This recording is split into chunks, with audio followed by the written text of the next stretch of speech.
Saudara, untuk mengurai kepadatan lalu lintas saat arus mudik dan balik lebaran, pemerintah akan menerapkan rekayasa ganjil genap di jalan tol. Sebagai persiapan, hari ini dimulai uji coba ganjil genap. Hari ini uji coba ganjil genap dimulai dari tol Cikampek kilometer 47 hingga gerbang tol Cikampek Utama kilometer 70. Nah, besok uji coba dimulai dari tol Cikampek kilometer 47 hingga gerbang tol Palimanan kilometer 188. Kemudian tanggal 27 April uji coba ganjil genap di tol Cikampek kilometer 47 hingga gerbang tol Kalikangkung di kilometer 414. Saudara, selama arus mudik dan balik lebaran, pemerintah akan menerapkan rekayasa ganjil genap di jalan tol untuk mengurangi kepadatan lalu lintas, mulai dari tol Jakarta Cikampek hingga tol Kalikangkung. Untuk arus mudik mulai 28 April hingga 1 Mei 2022. Sedangkan untuk arus balik mulai 6 hingga 8 Mei 2022.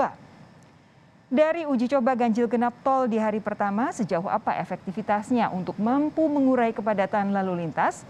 Kita akan bahas seusai tayangan yang satu ini. Hari ini polisi mulai melakukan uji coba ganjil genap di jalan tol Cikampek hingga gerbang tol Cikampek Utama. Kendaraan yang tak sesuai ketentuan ganjil genap dikeluarkan di gerbang tol terdekat. Kepala Korps Lalu Lintas Polri, Irjen Firman Santia Budi mengimbau warga memperhatikan jadwal ganjil genap dan mengikuti arahan polisi. Kita kemarin sudah rapat-rapat dengan PUPR, dengan Jasa Marga, dengan Pemda. Jadi kita petugas di lapangan juga akan menemani, termasuk tim-tim urai yang akan membantu apabila ada hambatan-hambatan di jalan. Jadi petugas kami di lapangan akan kita berikan tanda-tanda, ya, maaf sedang latihan atau sedang diberlakukan one way. Jadi masyarakat sebaiknya mengikuti ini jangan setelah berada di jalan. Nah, teman-teman media sudah membantu kita dengan merilis jadwal. Ikuti saja sambil nanti kita lihat. Lebih baik menunggu di rumah ketika kita katakan one way berakhir, masyarakat baru keluar. Jadi kita bergantian ini supaya jalan ini tidak terlalu penuh. Ketua Bidang Advokasi dan Kemasyarakatan Masyarakat Transportasi Indonesia (MTI), Joko Setiowarno mengatakan, jalan non-tol bisa jadi pilihan pemudik. Selama ini banyak warga yang lewat jalan tol karena dianggap lebih lancar. Pilihan alternatif tidak harus jalan tol, meskipun hasil Balitbank itu menunjukkan paling banyak itu mereka memilih mudik itu menggunakan jalan tol. Karena dianggap jalan tol lebih lancar. Padahal kalau dia bisa memilih waktu yang bagus, jalan non-tol itu pengalaman kami 2019 justru lebih lancar ketimbang masuk ke jalan tol. Pilihan waktunya yang penting. Hari ini uji coba ganjil genap dimulai dari tol Cikampek kilometer 47 hingga gerbang tol Cikampek Utama kilometer 70 mulai jam 11 siang hingga 13. Besok uji coba mulai dari tol Cikampek kilometer 47 hingga gerbang tol Palimanan kilometer 188 mulai jam 11 siang hingga 13. 27 April uji coba ganjil genap di tol Cikampek kilometer 47 hingga gerbang tol Kalikangkung kilometer 414 mulai jam 10 pagi hingga 17. Jika masih terjadi kepadatan saat penerapan ganjil genap, polisi akan memberlakukan kontraflow dan jika arus lalu lintas masih padat, polisi akan menerapkan one way. Tim Liputan, Kompas TV. Jadi seperti apa hasil uji coba ganjil genap tol hari ini? Efektifkah mengurai kepadatan lalu lintas? Saya berbincang dengan Kabak Ops Korlantas Polri, Kombes Edi Junaidi, serta pengamat transportasi dari Universitas Indonesia, Ellen Tangkudung. Pak Edi, selamat malam. Ibu Ellen sehat ya? Selamat malam, Mbak. Baik. Pak Edi, selamat malam. Pak Edi, jadi seperti apa jalannya uji coba rekayasa lalu lintas untuk ganjil genap di jalan tol hari ini?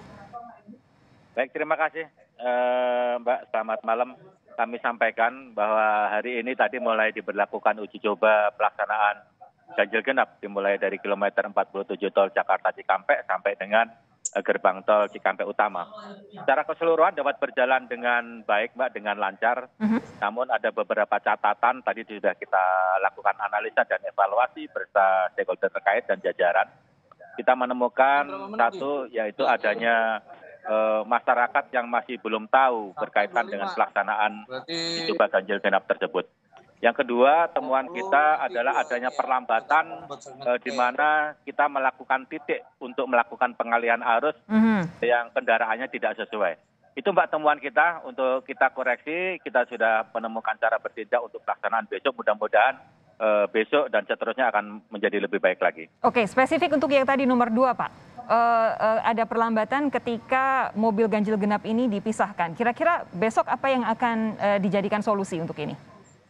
Baik, tentunya diharapkan masyarakat dengan sosialisasi ya, kami juga mengharapkan dari media untuk lebih masif lagi mensosialisasikan ini. Dengan harapan tadi masyarakat akan lebih paham, lebih tahu jam-jam mana akan dilakukan pelaksanaan uji coba dan tidak. Termasuk juga nanti pada saat pelaksanaan puncak mudik pada tanggal 28, 29, dan 30, masyarakat sudah bisa memilih waktu-waktu yang tepat apakah juga memilih jalur tol maupun jalur arteri. Ini yang kita sampaikan kepada masyarakat, Mbak. Oke, saya ke Bu Ellen. Bu Ellen, jadi menurut Anda hari ini uji cobanya apakah menurut Anda cukup efektif penerapan skema ganjil genap di jalan tol ini untuk mengurai kepadatan?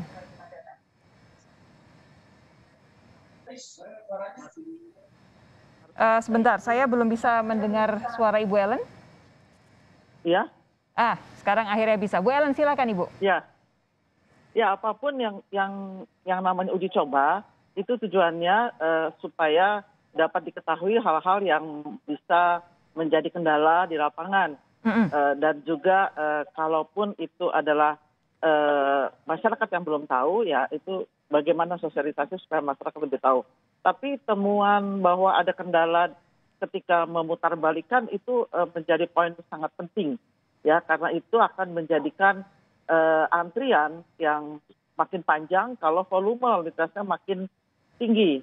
Jadi kalau dikatakan efektif atau tidak, ya harusnya menjadi efektif kalau semua menjadi lancar, termasuk di jalur bukan tol.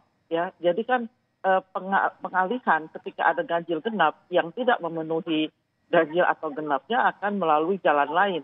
Nah, jalan nggak mungkin semuanya kemudian tidak berangkat gitu. Pasti ada yang tetap harus berangkat dan mereka akan menggunakan jalan-jalan di luar jalan tol. Nah, uji coba ini harusnya termasuk dalam melihat bagaimana efeknya terhadap jalan-jalan arteri yang sejajar searah dengan jalan tol yang dilakukan uji coba.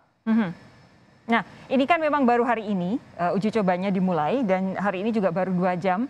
Tetapi apa yang kira-kira jadi catatan Ibu Ellen kalau melihat bagaimana masyarakat selama ini memilih jalanan atau kemudian memilih waktu untuk melakukan perjalanan jarak jauh, juga memilih rute-rute yang mereka gunakan untuk mudik Lebaran?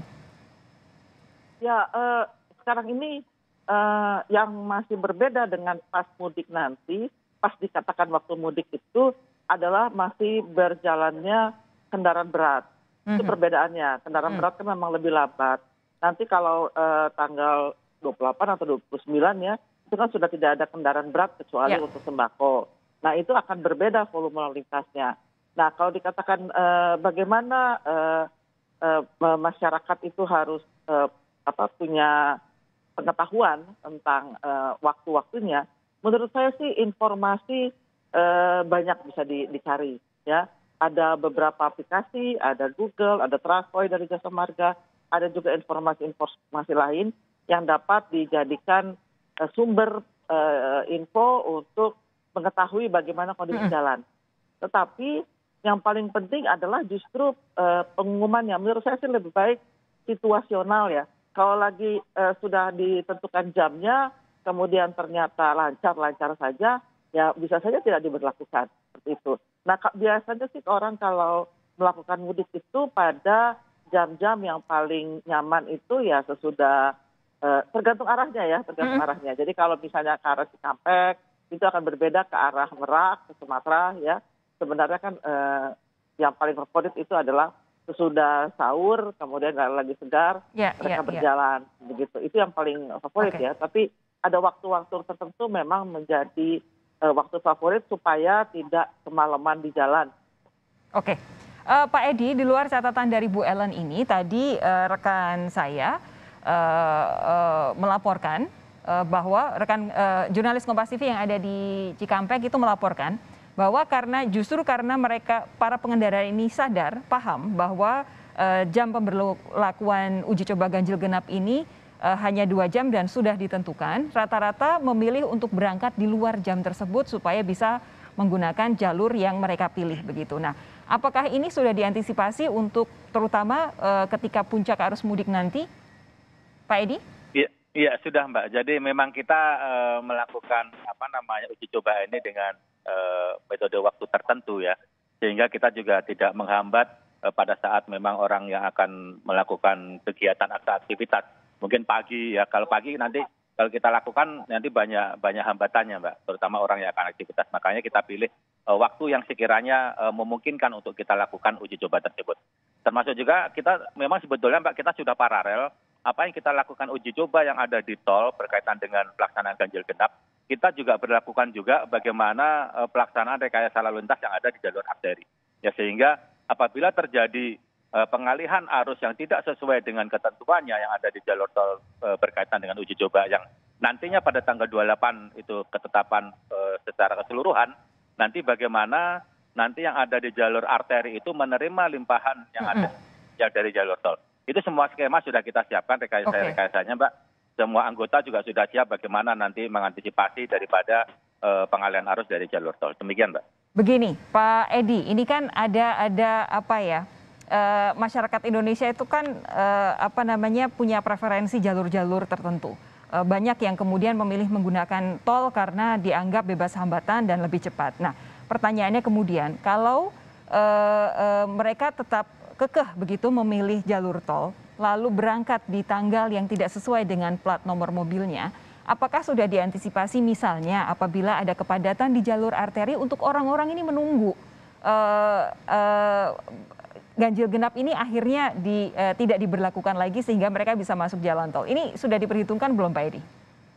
Sudah Mbak, makanya tentunya itulah fungsinya daripada kita melakukan rekayasa, kita melakukan pengaturan. Ya, bagaimana nanti pelaksanaan yang ada di tol, pelaksanaan yang ada di arteri.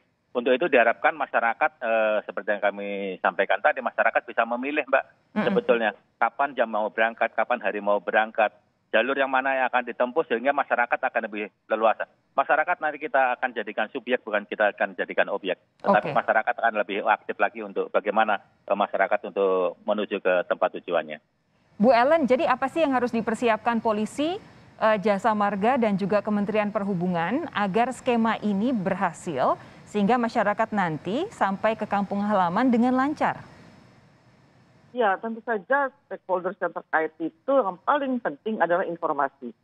Ya, yang paling utama adalah informasi, dan informasi itu tidak saja dalam bentuk lisan melalui media-media, tulisan juga, tetapi melalui rambu-rambu yang ada di lapangan. Ya, jadi dari titik jauh sebelum diberlakukannya ganjil genap atau satu arah gitu ya.